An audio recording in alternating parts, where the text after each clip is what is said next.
अस्सलाम वालेकुम। उम्मीद है आप लोग सब खैरियत से होंगे और आप पिछले कुछ अरसे से मुसलसल हमें सुन भी रहे होंगे। मेरा ख्याल है कि कुछ लोग समझते हैं कि physics is relatively difficult subject, लेकिन मेरा ख्याल है कि अगर हम उसे थोड़ा सा समझें, उसे देखें, that's not so much difficult. Last time हम लोगों ने कूलम्स लॉ के बारे में पढ़ा था। उसी कूलम्स लॉ से हम आगे चलते हैं।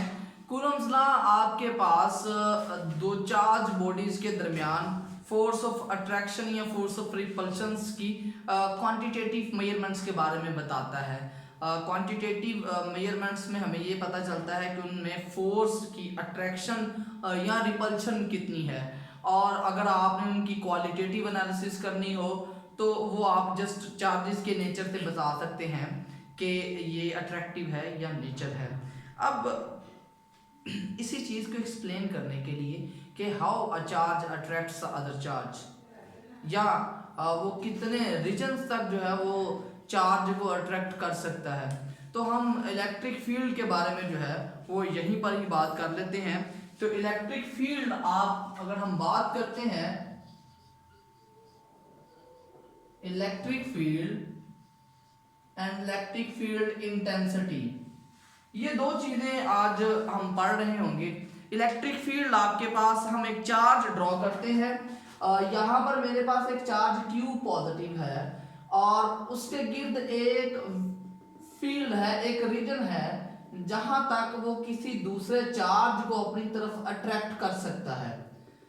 ये बहुत इजी फैक्टर्स है, आप इसे बहुत इजीली विजुलाइज कर सकते हैं। चार्ज चूंकि आप लोगों ने रूटीन में नहीं देखा होगा, इसके लिए मैं अक्सर एग्जांपल देता होता हूँ मैग्नेट की। बच्चे जब खेल रहे होते हैं तो खेलते हुए उनके हाथ में दो मैग्नेट्स होते हैं। एक मैग्नेट दूसरे मैग्नेट से जब एक पर्टिकुलर डिस्टेंस पर होता है तो ना वो एक दूसरे को अट्रैक्ट कर रहा होता है, ना ही वो रिपेल कर रहा होता है। जैसे ही वो बच्चा उन दोनों मैग्नेट्स को करीब लेकर आता है, उनके करीब लेकर आने के बाद वो या तो मैग्नेट्स उनको रिपेल करना शुरू कर देते हैं और बच्चा खेलते हुए उसको साथ लगाने की कोशिश करता है, या वो मैग्नेट्स जो है वो एक दूसरे को अट्रैक्ट करते हैं और वो शार्पली एक दूसरे के साथ आके स्ट्राइक करते हैं। अब आप देखेंगे कि कुछ डिस्टेंस पे पड़े रहने पर वो कभी भी एक दूसरे को अट्रैक्ट या रिपेल नहीं करते, लेकिन जब उन्हें आप एक खास डिस्टेंस पर लेकर आते हैं तो वो जो है एक दूसरे को अट्रैक्ट या रिपेल कर रहे होते हैं। या इन शॉर्ट अगर हम फिजिकल वर्ड में ये बात करें तो हम कहते हैं कि वो एक दूसरे के ऊपर फोर्स एक्सर्ट कर रहे होते हैं।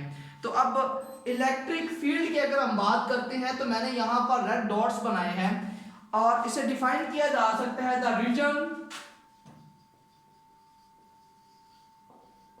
Around a charge where it exerts a force on other charge।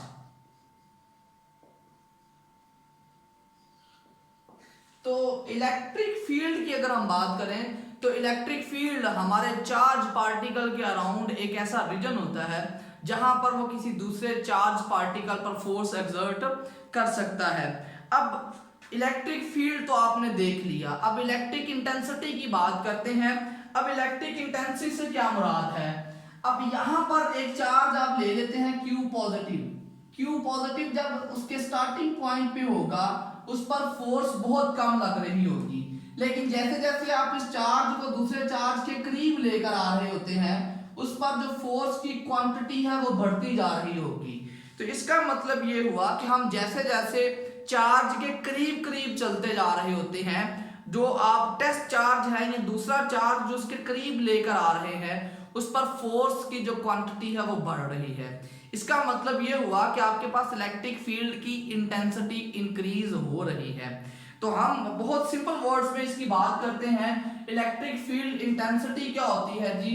Electric field intensity is a force exerted on unit positive charge।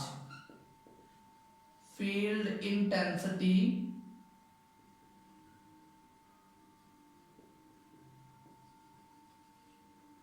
force exerted on unit positive charge.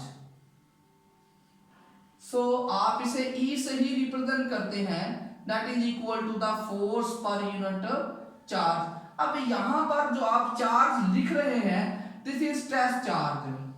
अब टेस्ट चार्ज क्या होता है? Test charge अगर हम बात करते हैं तो ये वो चार्ज होता है जो किसी इलेक्ट्रिक फील्ड की इंटेंसिटी को ऑब्जर्व करने के लिए लेकर आते हैं, और ये टेस्ट चार्ज हमेशा हमारे पास क्या होता है? पॉजिटिव ही लिया जाता है। यहां पर भी मैंने Q नॉट लिखा है, और Q नॉट आपके पास पॉजिटिव टेस्ट चार्ज है। और पॉजिटिव टेस्ट चार्ज जो होता है वो हमेशा जिस चार्ज को आपने टेस्ट करना है उससे छोटा लेना है, और दूसरी जो इसकी प्रॉपर्टी है ये हमेशा पॉजिटिव ही लिया जाता है। अब ये डेफिनेशन आपने सिंपल वर्ड्स में पढ़ ली, जहां पर आप चार्ज की बात कर रहे हैं और ये चार्ज आपके पास टेस्ट चार्ज है। और अगर हम बात करते हैं फोर्स की, तो फोर्स की बात करें, इन दो चार्जेस के दरमियान जो फोर्स आती है Q not over R square. अब यहां पर ये आपके पास Q नॉट है, ये Q है, इन दो चार्जेस के दरमियान फोर्स होगी, और ये आपके पास सिंपली Q नॉट है। तो Q नॉट और Q नॉट कैंसिल आउट होके आपके पास बचेंगे KQ ओवर R स्क्वायर। अब यहां से भी आप क्या कर सकते हैं? इलेक्ट्रिक इंटेंसिटी को डिफाइन कर सकते हैं। इलेक्ट्रिक इंटेंसिटी आपके पास इनवर्स स्क्वायर लॉ को ओबे करती है। इनवर्स स्क्वायर लॉ से क्या मुराद है? जैसे जैसे हम अपने चार्ज से दूर चलते जाएंगे हमारे पास इलेक्ट्रिक इंटेंसिटी कम होना शुरू हो जाती है। यहां पर जो चार्ज Q लिखा गया है, ये चार्ज Q नॉट नहीं बल्कि वो चार्ज है जिसको हम टेस्ट कर रहे हैं। तो student, this was all about the electric field and electric field intensity. Hope आप लोगों ने इसको एंजॉय किया होगा। Thank you very much. Allah Hafiz.